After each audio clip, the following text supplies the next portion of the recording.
네, 저희 오랜만에 나오신 분이죠. 10월에도 저희 한번 찾아주셨는데요. 오랜만에 또 다양한 내용 업데이트해서 와주셨습니다. 미래에셋증권의 김성근 선임연구님 모시겠습니다. 안녕하십니까? 네, 안녕하세요. 네, 아니 전 지난번에 왠지 꽤 오래된 것 같은데 생각보다 얼마 안 됐더라고요. 그렇습니다. 네, 10월이면 한 2달 조금 더. 네, 두 달? 딱 두 달 된 것 같아요. 네. 이게 사람이 기억이 떨어져요. 지난주 이맘때 저녁에 뭐 드셨습니까? 반찬으로. 지난주 기억 못 하잖아요. 네, 김치찌개, 뭐 볶음밥 뭐 이런 거 많이 먹은 것 같습니다. 그러니까 이게 2달 만에 뵙는 건데도 이게 굉장히 길어 보이는 거예요. 맞습니다. 부처님은 처음 인사 나누시죠? 저는 봤습니다 예전에. 지난번 그때 뵀나? 네, 맞아요. 그때 제가 워낙 얼굴이 너무 잘생기셔갖고 제가 저런 분들 다 기억합니다. 네. 감사합니다. 실물이 상당히 미남이시네요. 그러니까 대단합니다. 네. 오늘 혹시 어떤 주제로 저희 또 찾아주셨을까요? 네. 오늘 주제 같은 경우는 이제 저희가 연말이다 보니까 좀 내년도에 좀 지켜봐야 될 어떤 리스크 요인 이런 쪽으로 한번 접근해 봤고요.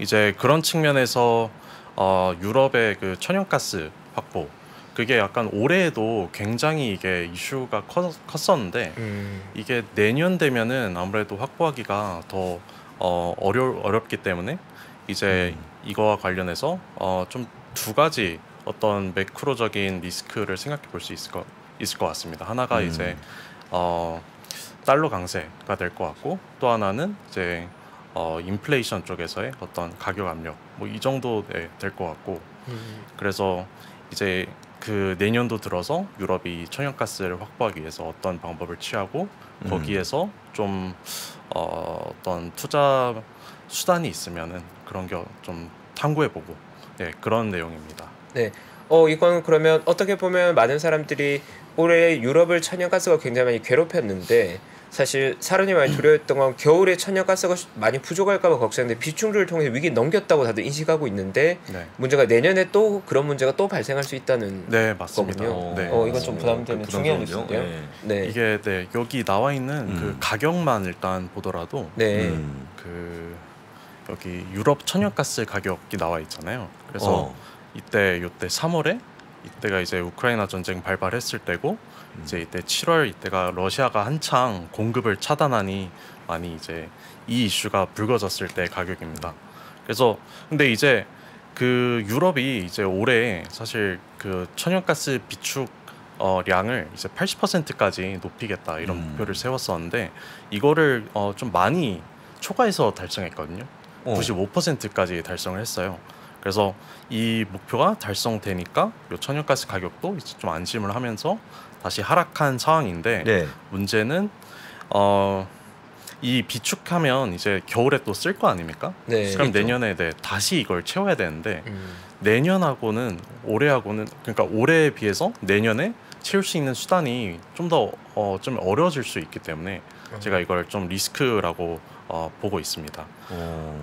일단 당장 두 가지 요인이 좀 있는데 우선 이제 러시아 가스 같은 경우에는 일단 올해는 그래도 유입이 계속 됐었습니다. 근데 이제 뭐 아주 그 노드스트림 같은 경우는 아주 이제 폭파가 돼버렸고 그래서 굉장히 이제 미미한 양만 들어오고 있는 상황이고 그리고 올해 같은 경우에는 이제 중국도 사실 제로 코로나 정책으로 인해서 수요가 많이 둔화된 상태였어요. 이제 여기 그 차트에서 나오는데 이제 중국 천연가스 수입량이 이제 연초 그 뭐 상해 락다운 이런 거를 비롯해서 이제 그 어떤 제로 코로나 정책의 영향으로 인해서 수입량이 급감을 하면서 사실상 글로벌에 돌아다니는 어떤 LNG나 천연가스 물량 이런 거를 유럽이 좀 마음껏 확보할 수 있었던 그런 시장입니다. 근데 이제 내년 들어서는 이 두 요인이 좀 달라진다는 거죠. 왜냐하면 중국도 이제 최근에 나왔겠지만 이제 리오퍼닝을 좀 다시 시작을 하고 있고 이제 러시아 공급도 좀 내년엔 기대하기 어렵고. 그것 때문에 그렇습니다. 한 번 더 위기가 온다. 올 수가 있다. 이게 수급 관련 노이즈 중에서 공급망 노이즈가 사실 시장에서는 올해가 클라이막스일 거라고 많이 생각했잖아요. 올해는 일단 전쟁이 발발했던 한 해였으니까. 근데 러시아랑 우크라이나 전쟁이 장기화되면 내년으로 가더라도 이 천연가스 공급 문제는 계속해서 노이즈가 좀 심각하다는 말씀이신 거죠? 네. 그래서 일단 뭐 우크라이나에서 네. 들어오는 공급도 내년에는 완전히 좀 보장을 할 수 없는 상황이고, 네. 그러면 이제 올해처럼 LNG 수입에 좀 의존을 해야 되는데, 네. 문제는 내년 들어서는 같은 이 LNG를 두고 중국하고 EU가 이제 좀 더 치열하게 경쟁을 해야 되는 상황이란 그런 겁니다. 그 LNG 공급의 주요 국가는 미국 외의 다른 국가들은 어떤 국가들인가요? 미국이 굉장히 중요한 축을 담당하고 있는 걸로 알고 있고, 네, 미국이 있고, 네. 그리고 이제 뭐 카타르, 네. 그리고 좀 지금 당장 좀 유럽에 급한 대로 공급하고 있는 나라들이 뭐 알제리, 노르웨이 이런 국가들이 있고, 네. 그러한 국가들은 그러면 만약에 중국과 유럽이 서로 천연가스에 대한 수요가 있을 때 평등하게 경쟁하는 겁니까? 아니면 그래도 유럽이 좀 먼저 유리한 건 아니에요? 왜 제가 여쭤보냐면 미국이 만약에 LNG를 공급한다고 하면 사실 전략적인 목적에는 중국보다 유럽이 좀 더 우선적인 협상권을 가질 것 같아서. 그런데 약간 그 카타르하고 네. 미국 쪽하고 조금 차이점이, 네. 카타르 같은 경우는 좀 장기 계약 이런 거를 좋아하거든요. 네. 근데 이제 미국 같은 경우는 그냥 시장에 거래되는 가격 이거를 보고, 특히 이제 올해 같은 경우 좀 LNG 선들이 대부분 유럽에 몰렸던 이유가, 네. 유럽 내 LNG 가격이 굉장히 높았기 때문에 그쪽으로 간 게 더 이득이었기 때문에 간 거거든요. 네. 그래서 그 미국에서 생산된 그런 어떤 LNG 물량은 조금 더 그런 시장 흐름에 따라서 움직인 경향이 좀 더 강합니다. 정치 논리보다는 경제 논리가 훨씬 더 크다는 말씀이신 거죠? 일단은 네, 그렇습니다. 네. 그러면 말씀대로 수요나 공급이나 그런 노이즈가 생기면 가격이 그러면 생각보다 좀 드라마틱하게 변할 수도 있겠네요. 위쪽으로. 이게 네, 그렇죠. 이게 어쨌거나 그런 어떤 공급 이슈가 생기면은 네. 잠재적으로 업사이드 리스크, 그렇죠. 위로 튈 수 있는 리스크가 생길 수 있는 겁니다. 혹시 물론 이제 이거는 좀 너무 나간 것 같은데, 전쟁이 좀 빨리 끝날 수 있는 확률은 없다고 생각하시는 거죠? 이미 갑자기 이제 만세를 부르고, 네.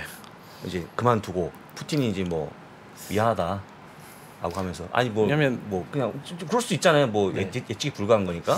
사실 언제 그 보도를 봤는데, 네. 약간 뭐 평화 협상을 위해서 필요한 네. 조건이 어떤 게 있냐, 약간 네. 이런 거는 좀 그래도 물밑으로 예. 논의가 되는 논의가 되고 있다, 이런 보도를 본 적이 있는데, 문제가 그 조건들을 지금 이제 러시아 입장에서는 좀 굉장히 받아들이기 어려운 조건들이고, 이제 우크라이나도 이 조건 아니면은 좀 쉽사리 수용하기 힘들기 때문에 지금 현재로서는 좀 빠른 휴전 이런 거를 좀 기대하기는 어려울 것 같고, 다만 만약 전쟁할 수단이 너무 그냥 떨어지면은 뭐 어쩔 수 없이 휴전하는 거는 가능할 것 같은데, 네, 그건 좀 쉽게 예측할 수 없는 그런 구역인 것 같긴 합니다.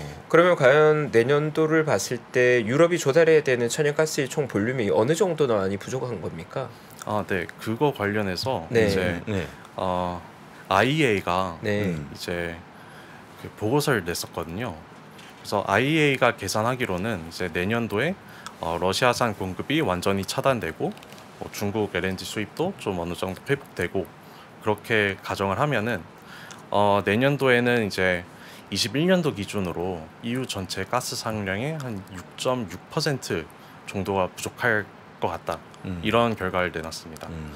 그래서 여기에서 이런 결과를 내놓고 뭐 한 5가지 조치를 내놨는데, 이제 뭐 에너지 효율성 증진, 그리고 뭐 신재생 에너지 투자, 그리고 어떤 소비자들의 그 소비 성향 변화, 네, 이런 것들을 좀 내놨고, 이 중에서 좀 투자 관점에서 주목해야 될 부분들은 이제 에너지 효율성, 그리고 그 신재생 에너지 투자, 이 2가지가 될 것 같고요. 그러면 사실은 투자자들 입장엔 천연가스 가격 만약에 우리가 예상한 것보다 수급 교란으로 해서 가격이 튀어버리면 사실 데미지 입는 업종들이 많아지게 되는 거잖아요. 네. 네. 그러면 어떤 투자자에게는 그게 기회가 될 테고, 어떤 투자자에게는 그것이 뭔가 좀 리스크 요인이 될 건데, 그렇다면 투자 입장에 그걸 뭐 어떻게 대응해야 되는 건가요? 지금 상황은? 일단 그 잠시만요. 네, 우선 그 올해 같은 경우는 네. 이제 사실 유럽이 기존에는 러시아에 대한 가스 의존도가 워낙 높았기 때문에 굉장히 급속도로 많이 바꿔야 했거든요. 그래서 특히 그 신재생 에너지 그리고 좀 빨리 돌릴 수 있는 막 태양광 이런 쪽으로 자금이 많이 들어갔고, 그래서 이 신재생 에너지 쪽으로는 이제 내년에도 이 그 투자하는 흐름이 좀 이어질 것 같습니다. 그래서 그 IEA에서도 이제 이 부족분을 메꾸기 위해서 1,000억 유로 정도를 이제 투자해야 된다고 보고 있는데, 이 1,000억 유로 중에서 한 40% 정도가 그 신재생 쪽으로 가는 거고, 나머지 40% 정도가 그 에너지 효율성 이쪽에 대한 투자로 들어가는 거여서 이 두 분야가 좀 가장 큰 그 투자 물량을 좀 받을 수 있을 것 같습니다. 네, 그러면 결국 지금 공급망 노이즈가 많이 발생하게 되면 유럽으로서도 그 물량을 다 구할 수는 없으니까 결국은 수요를 좀 줄일 만한 방법으로서 네. 친환경 에너지나 효율성을 좀 네, 높이는 맞습니다. 방식으로 전략을 바꾸게 되는 거네요. 네, 맞습니다. 네. 왜냐하면 추가적인 공급을 얻기는 좀 아무래도 어렵기 때문에 네. 이제 결국에는 좀 수요로, 가스에 대한 수요를 낮추는 방향으로 이제 대응을 하다 보니까 이제 이 방향으로 좀 대응을 해야 될 것 같습니다. 네, 그러면 결국 유럽 입장에서는 그 부족분을 메꾸기 위해서 여러 가지 전략들을 사용하게 될 건데, 그런 전략들은 메인 전략들은 뭐 어떤 것들인가요? 그러니까 뭐 예를 들어 효율화를 통해서 해결하고자 하는 볼륨들이 있을 거고, 네. 뭔가 다른 신재생 에너지를 통해 해결하고자 하는 볼륨들이 있을 거잖아요. 네. 네. 네, 우선 뭐 그 신재생 같은 경우는 뭐 저희가 그 많이 아는 뭐 태양광 그리고 풍력 이런 쪽에 대한 투자가 이제 이어질 거고, 좀 더 길게 보면은 뭐 수소, 뭐 원자력 이런 쪽으로 이제 생각을 할 수 있는 거고, 사실 이제 이 에너지 효율성이라는 게 굉장히 어떻게 보면 좀 광범위한 그런 개념이 될 수 있는데, 사실 유럽에서 좀 가장 큰 이슈가 되고 있는 게 그 기존에 있는 그 주택들이 약간 노후된 게 많거든요. 그래서 네. 이것들을 좀 열을 좀 적게 쓰도록 인슐레이션이라든지 뭐 이런 그 열을 좀 어떻게 잘 보존할 수 있는 그런 방법으로 좀 레노베이션을 많이 해야 된다고 하더라고요. 그래서 그 좀 가장 대표적인 수단으로 지금 꼽히고 있는 게 그 히트펌프라는 건데, 이제 원래 이제 그 가정집을 데우려면 이제 히터를 원래 썼었어요. 네. 근데 이제 히터가 생각보다 이제 에너지 소비가 굉장히 많다 보니까 이제 히터 이런 것보다는 이 히트펌프라는 걸 써보자. 그래서 이 히트펌프라는 거는 그냥 외부 공기를 이용해서 방을 데우거나 혹은 식히거나 약간 이런 장치를 마련해 주는 거거든요. 그래서 이런 좀 그 가정집의 어떤 열 효율성을 좀 개선시켜주는 그 HVAC이라고 하는데, 이제 이런 업종들에 대해서 좀 더 관심을 기울여 봐야 되지 않을까. 네, 그런 건 준비해 주신 자료에서는 효율성 증진에 해당되는 부분인가요? 네, 맞습니다. 네.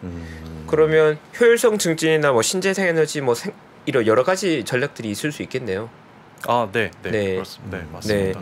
그리고 제일 중요한 것 중에 하나가 결국 LNG에 대한 의존이 많이 높아지고 있는데, LNG 캐파들은 지금 어떻게 되고 있는 상황인가요? 네, 그래서 그 공급에 좀 의존하기 어렵다고 제가 말씀드린 이유가, 이제 이 차트를 보시게 되면은 이게 미국에서 지금 미국의 LNG 수출 캐파거든요.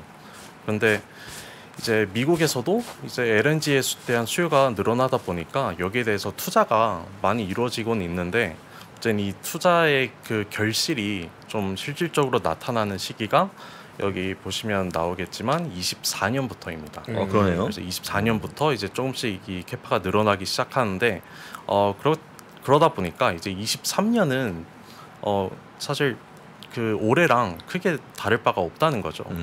그래서 이제 그 캐파나 이제 공급 측면에서는 좀 이 그 수급 완화를 기대하기는 약간 어렵다라고 말씀드린 겁니다. 댓글창에 온도를 깔면 어떨까라고 말씀하시는데, 온도를 깔면 최고죠. 최고인데, 그렇죠. 최고인데 온도를 어떻게 깔 생각 아직 없죠? 온돌은 네, 그러네. 온돌은 생각이 잘 없는 것 같습니다. 네. 신발 신고 다니니까 그분들이야. 신발 그렇죠. 신고 카페트 많이 깔고. 네. 혹시 최근에 날씨가 좀 많이 추워졌나요, 유럽 쪽이? 일반적인 겨울하고 비교했을 때. 사실 올해 예. 이제 천연가스 가격이 좀 많이 내려온 이유 중 하나가 유럽이 생각보다 날씨가 따뜻해서였거든요. 음.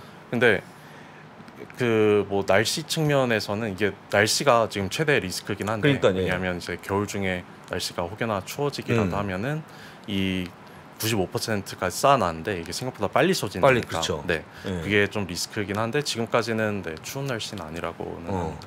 아까 온도는 그냥 농담이고 제가 본 기사에면 말똥을 구해서 태운다는 그런 그것도 맞죠? 네, 바이오매스 뭐 이런 네, 거. 그런 거. 네, 그래서 네, 뭐 네, 네. 말똥을 태운다. 네. 그래서 뭐 어쨌거나 다른 걸 아끼려고 하는 그런 모습이 나오는데 어쨌거나 말씀을 치게 되면 내년도 긴장할 수밖에 없는 그런 모습이라고 보면 되겠네요. 네. 네, 맞습니다. 네. 그래서 그냥 사실 이 가스 수요를 줄이기 위한 뭐 모든 수단을 생각할 수 있는 모든 수단을 동원한다라고 보시는 게 맞을 것 같은데 왜냐하면 올해 같은 경우도 보시면은 사실 유럽은 석탄을 거의 그냥 이건 쳐다도 보면 안 되는 에너지원 이런 식으로 대우를 하다가 하도 급해지니까 이제 올해는 석탄까지도 돌리고 그것도 이런 상황이었기 때문에 사실 모든 수단을 다 동원하긴 할 건데 그 중에서 이제 핵심이 되는 부분이 아마 이 신재생 에너지 그리고 효율성 증진 이쪽에 대한 투자가 될 것 같다라고 말씀드리겠습니다. 그러면 좀 무서운 얘기는 게 그런 이유로 인해서 천연가스 가격이 올라버리면 유럽 시장에 또 경기에는 상당한 타격이 예상되겠네요. 네, 맞습니다. 네. 그래서 올해도 사실 이제 여기 차트에 나와 있지만 그 독일이 대표적인 유럽의 대표적인 그 제조업 국가인데 그 독일의 이제 기업 환경 지수 이런 거를 보면은 그 이제 22년부터 가스 가격이 급격하게 상승하면서 이 기업 환경 지수가 그만큼 좀 빠르게 하락했고 그만큼 이제 기업이 운영하기 안 좋은 환경이라는 의미고 반면에 이제 그 기업들이 그 느끼는 어떤 물가 가격 PPI로 이제 반영이 되는 건데 PPI는 이제 30% 아니 40% 이상까지 지금 올라간 상황이거든요. 그래서 이게 미국보다도 월등히 높은 수준이고 그래서 이제 최근에서야 이게 좀 내려오기 시작했는데 만약에 이제 내년 들어서 그런 상황이 한 번 더 반복이 되면은 이제 인플레이션이 좀 내려오다가 다시 재발해서 올라가는 그런 흐름도 좀 나올 수 있지 않을까. 유럽에서는 네. 경기에는 상당히 부담이 되겠네요, 저건. 네, 그래서 네. 이제 제가 앞서 말씀드렸듯이 이게 좀 이런 상황이 일어나게 되면은 좀 유로 약세, 달러 강세 좀 이런 식으로 진행이 될 것 같고.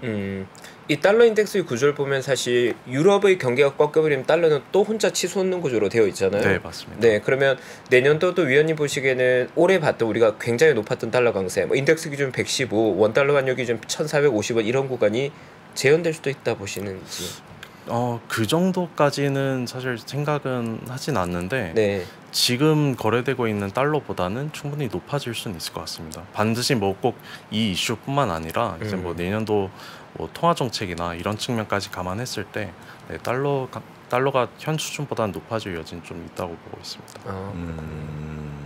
유럽이 사실 지금도 경기가 많이 안 좋은 상황이라서 네. 뭐 이런 원자재 가격이 부담이 되면 사실은 상당한 부담이 되는 건데 그러면 만약 투자자 입장에 그럼 어떤 걸 좀 아이디어를 떠올려 볼 수 있을까요? 만약에 내년도에 정말 위원님 말씀대로 천연가스의 가격이 급등하게 되고 그렇다면 유럽의 경기는 상당히 안 좋을 건데 그게 글로벌 경제로 봤을 때 그렇게 좋은 뉴스는 아닐 것 같거든요. 네, 근데 맞습니다. 그걸 오히려 기회로 볼 만한 것들이 아까 말씀해주신 친환경 관련 기업들 또 그 외에 또 어떤 투자 아이디어가 좀 있을 수 있는지.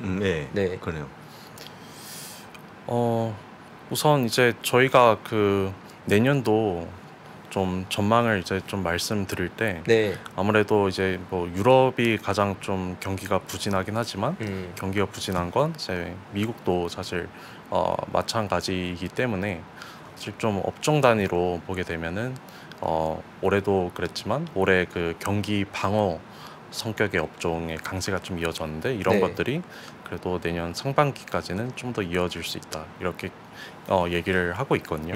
그래서 유럽이 이제 좀 소비재 이런 것들이 많은데 소비재 측면에서도 좀 아무래도 자유 소비재 이런 것들보다는 계속해서 좀 필수 소비재 이런 쪽으로 좀 대응하는 게 맞다고 보고 네. 아무래도 그냥 좀 반드시 필요한 곳에만 이제 소비가 가고 있기 때문에 그런 쪽에 좀 치중을 해야 될 것 같습니다. 전반적으로 그러면 유럽 시장은 어쨌든 내년의 전망은 좋은 상황은 아니군요.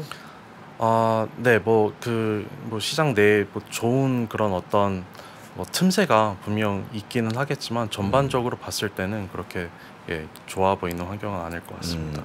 네.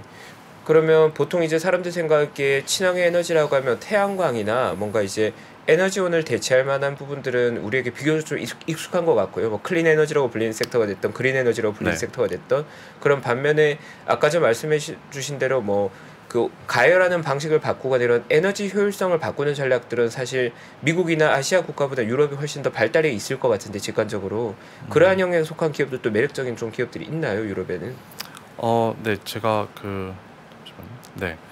그 유로 에이스라고 해가지고 네. 이제 이런 어떤 뭐 그린 빌딩 이런 쪽에 이제 투자를 하고 이런 쪽으로 이제 좀 전문성을 갖춘 기업들이 만든 그런 어떤 협회가 있습니다. 네. 그래서 그 협회에 있는 그 어떤 기업들을 보게 되면은 좀 가장 대표적인 게 여기 차트에서 제가 몇 가지 예를 좀 들고 나왔는데 뭐 슈나이더 일렉트릭이라든지 아니면 뭐 존슨 컨트롤이라든지 뭐 캐리어는 사실 저희가 뭐 에어컨 이런 걸로 많이 알려져 있는데 네.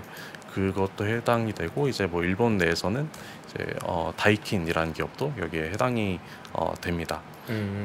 이런 기업들은 주로 그 기존에 가지고 있던 빌딩 같은 거에 어떤 뭔가 시공 같은 걸 통해서 그 빌딩의 효율성을 높이는 건가요? 네, 맞습니다. 그리고 제가 예전에 보기로는 이제 투자 시장에서 ESG 관련 얘기가 많이 나오게 되면서 빌딩 가격 평가할 때도 이게 뭐 그린 지수 뭐 이렇게 얼마나 친환경적인가 이런 거 포인트제로 하는 걸로 알고 있거든요. 유럽 같은 경우에는. 네. 그럼 저런 기업들은 그런 규제나 제도 같은 게 좀 많아지면 저런 기업들은 수혜는 좀 보게 되겠네요. 뭐 그린 포인트 이런 거 높아질 거죠. 에너지 효율성이나 이런 면에서. 에너지 효율성에 대한 만약에 규제가 더 강화된다. 네. 그러면 아무래도 이런 그 뭐 레노베이션이라든지 열을 아끼는 이런 수단이라든지 이런 쪽에 대한 수요는 늘어날 것 같습니다. 네, 저 기업들은 주로 유럽에서 좀 더 앞서가 있나요? 아니면 아까 말씀하신 일본 기업들이나 미국 기업들이 있는 것 같은데 국가별로 봤을 때 어느 쪽이 좀 더 발달되어 있나요? 왜냐하면 국내에서 사실 저런 걸 뭐 쉽게 접할 수 있는 업종은 아닌 것 같거든요. 네, 일단 그 여기 나와 있는 기업들은 이제 어쨌거나 그 유럽 내에서 좀 활동을 하고 있는 기업들이고요. 왜냐하면 이 유로이스라는 게 유럽 내에 이제 그 만들어진 협회이기 때문에 이제 이 기업들은 유럽 내에서 활동을 하고 있는데 사실 이 HVAC 시장이 뭐 미국이 더 큰지 유럽이 더 큰지 그것까지는 제가 사실 잘 모르겠습니다. 다만 이제 여기 나와 있는 기업들은 현재 유럽에서 활동하고 있는 기업들이다. 네, 정도까지 말씀드리겠습니다. 네. 아직까지는 주가 측면에서 그렇게 많이 주목받고 있거나 그런 상황은 아닌가요? 아직까지는? 네, 근데 이제 올해 주가를 좀 보게 되면은 네. 사실 뭐 지수에 비해서는 그래도 뭐 양호한 수준이기는 합니다. 왜냐하면 이제 이게 그 뭐 테크 이런 것처럼 밸류에이션 측면에서 크게 타격받은 게 아니기 때문에 네, 그 주가 측면에서는 양호하고 좀 장기적인 그런 프라이스를 보게 되면은 장기적으로도 이제 그 슈나이더 일렉트릭 같은 거를 보게 되면은 사실 작년 말까지만 해도 계속 좀 전체적으로 우상향 흐름은 유지했고요. 네. 이건 또 저도 잘 모르겠는 섹터 처음 들어보는 영역의 좀 기업들이긴 하네요. 예. 네. 저도 처음 들어보는데 네. 이런 거 이렇게 모르는 거에 투자가 될까? 좀 그런 거 어떻게 어려운 거 어떻게 설명하세요? 이런 것들을 이런 거 궁금해하면 네. 좀 쉽게. 예. 그러니까 예. 개인 투자자 입장에는 예. 사실 우리가 그 기업의 투자 대상으로서의 아이디어도 중요하긴 예, 한데 예. 그 투자 아이디어가 우리에게 친숙한가 아닌가에 예, 대해서도 예, 사실 맞아요. 굉장히 어려울 때가 약간 있거든요. 낯설어요. 예를 들어서 예. 코카콜라나 나이키 같은 것들 우리가 브랜드가 친숙하다 보니까 투자 대상으로서 진입장벽이 좀 낮은데 뭐 슈나이더나 이런 기업들은 사실 뭐 현업에 있는 저 역시도 다뤄본 적이 없는 자산이다 보니 매력적인 아이디어가 있다고 하더라도 고객분들께 이렇게 제안드리거나 뭔가 권하기에는 쉽지 않은 부분들이 있거든요. 진입 장벽이 높다는 거죠. 네. 네. 근데 그런 것들 좀 해결할 만한 예를 들면 뭐 ETF가 됐던 아니면 ETF 좋네. ETF. 네, ETF. ETF 아니면 좋아요. 이런 아이디어에 좀 더 집중해 성공적인 성과를 낸 펀드가 있든 이런 케이스들이 있으면 진입 장벽이 좀 낮아지는 효과는 있거든요. 네. 혹시나 위원님께서 그런 팁을 좀 주실 만한 게 있는지. 우선 그 ETF로 좀 먼저 말씀을 한번 드려보면은 네. 여기 그 옆에 이제 스마트 그리드 인프라스트럭처라고 ETF가 있거든요. 그래서 이 ETF 안에 좀 가장 큰 항목이 제가 앞서 말씀드린 슈나이더 일렉트릭인데 네. 이제 이 ETF가 좀 추구하고자 하는 게 어쨌거나 저희가 뭐 친환경 에너지를 많이 쓰고 친환경 설비를 많이 설치하게 되면은 그만큼 전력망에 대한 투자도 이루어져야 되거든요. 가장 단순하게 어떤 전선이라든지 그럼 트랜지스터라든지 좀 그런 전력망 관련 물품들을 많이 설치를 해야 되는데 이제 이 ETF가 그쪽에 해당하는 기업들을 좀 모아놓은 ETF라고 보시면 될 것 같습니다. 본 ETF는 지금 미국에 상장돼서 거래되고 있는 ETF. 예, 맞습니다. 네. 네. 스마트 그리드 인프라스트럭처 네. 주가가 근데 괜찮은데요. 뭐 그렇게 좋았다고 말할 수 없지만 올해 시장이 거칠었던 것에 비해서는 선방이죠. 네, 선방. 저도 사실 저런 건 약간 음. 성장주 느낌의 차트일 것 같은 생각보다 약간 가치주에 가까운 차트가 네. 나왔는데요. 섹터로는 어쨌든 꽤나 방어적이었네요. 네. 그렇습니다. 생각보다 괜찮은데요. 길게 보면 괜찮을 것 같은데요. 음. 길게 보면. 네. 글로벌 엑스 클린테크 같은 경우에도 비슷한 영역에 지금 속해 있는 ETF인가요? 같이. 글로벌엑스 클린테크 같은 경우는 어떻게 보면 좀 전형적인 저희한테 좀 더 친숙한 그런 친환경 ETF라고 보시면 될 것 같고 네. 이제 이게 그래도 유럽하고 미국에 대한 비중이 좀 상당히 높기 때문에 이거를 좀 추천드리고 있습니다. 친환경 관련해서는. 네. 알겠습니다. 네. 알겠습니다. 뭐 천연가스가 사실 올해는 고생해도 내년은 크게 걱정 안 하고 있었는데 이건 좀 문제가 있을 수 있긴 하네요. 네, 좋은 뉴스는 아니에요. 네, 좋은 뉴스는 아니지만 좋은 뉴스는 아니어서 그냥 기억을 하면 될 것 같아 이건. 대형 전략에서 한번 보면 될 것 같고. 네. 근데 꼭 이렇게 대단한 법은 없으니까 준비해 보자는 차원이라고 좀 보시면 되겠죠. 어쨌거나 네. 이런 리스크 요인이 있으니 내년에 진입할 때 이걸 염두에 두고 좀 대응을 하면 좋을 것 같다. 네, 말씀드리겠습니다. 네. 제가 사심을 담아 아주 그냥 짧은 질문 하나 드리자면 네. 결국으로 LNG에 대한 의존도가 이제 높아지는 거잖아요. 천연가스 가격이 예측 불가능하다면 그러면 국내 LNG선 관련 업종들은 좀 수혜를 볼 수 있는 건지 간접적으로 위원님 보시기에 LNG선에 대한 수요가 지속된다면 사실 LNG선은 국내가 가장 잘 만들잖아요. 조선업계가. 네. 그러한 아이디어도 좀 유용할까요? 어떨지.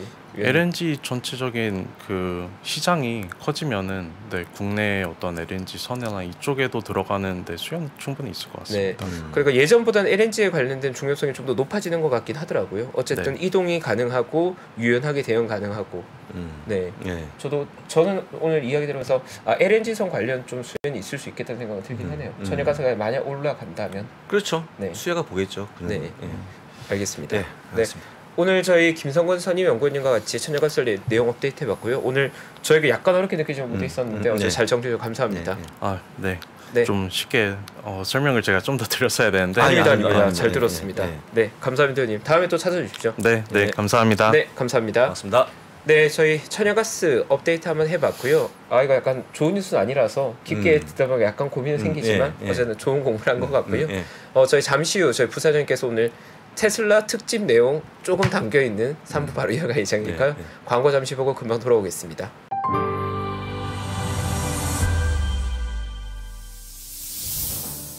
주식 투자자 여러분, 바로 지금 더 늦기 전에 준비하셔야 됩니다. 2023년이 코앞으로 다가온 지금, 1분 1초가 아까운 지금, 그래서 망설이지 말고 시작해야 하는 지금, 아직 늦지 않았습니다. 반도체, 2차 전지, 인터넷부터 자동차, 바이오까지 2022년에 놓쳤던 투자 흐름을 한 번에 따라잡고 2023년의 기회를 이번엔 절대 놓치지 마세요.